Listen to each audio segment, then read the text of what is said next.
హైదరాబాద్ అందం కొత్త సచివాలయ నిర్మాణంతో మరింత మెరిసింది.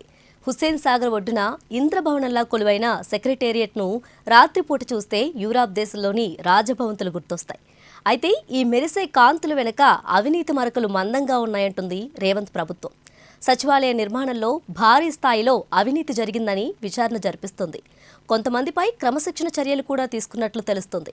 బడ్జెట్ అంచనాకు రెట్టింపు కావడం వెనుక గత ప్రభుత్వ పెద్దల హస్తం ఉందని అనుమానిస్తుంది.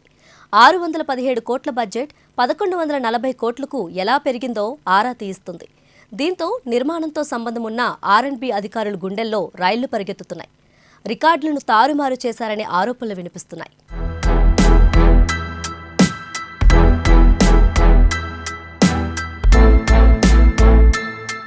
గత కేసీఆర్ ప్రభుత్వం ప్రతిష్టాత్మకంగా కొత్త సచివాలయం నిర్మించింది.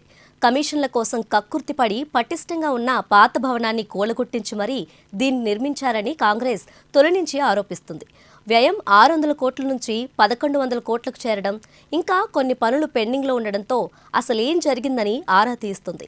గత ప్రభుత్వం చెప్పినట్లే చేశామని అధికారులు తప్పించుకోవడానికి ప్రయత్నిస్తున్నట్లు తెలుస్తుంది.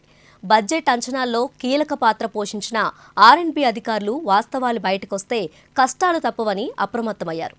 SE స్థాయి అధికారులిద్దరూ ఇప్పటికే వాలంటరీ రిటైర్మెంట్ తీసుకున్నారు. మరికొందరు అదే బాటలో ఉన్నట్లు తెలుస్తుంది. సచివాలయం ప్రారంభమై ఏడాది కావస్తున్నా ఇంతవరకు నాణ్యతా పరీక్షలు జరపకపోవడం కూడా పలు అనుమానాలకు తావిస్తుంది. పరీక్షలు జరిపేలోపే పక్కకు తప్పుకుంటే మేలని కొందరు భావిస్తున్నారట.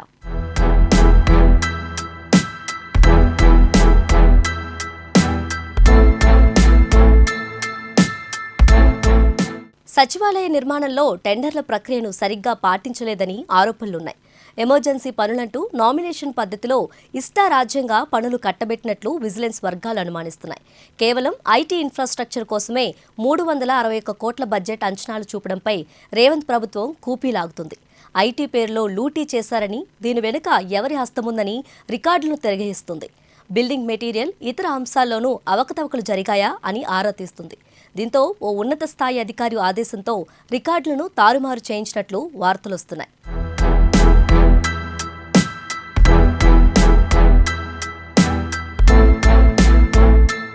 దర్యాప్తు కోసం ప్రభుత్వం రికార్డుకు సీల్ వేయించినట్లు తెలుస్తుంది.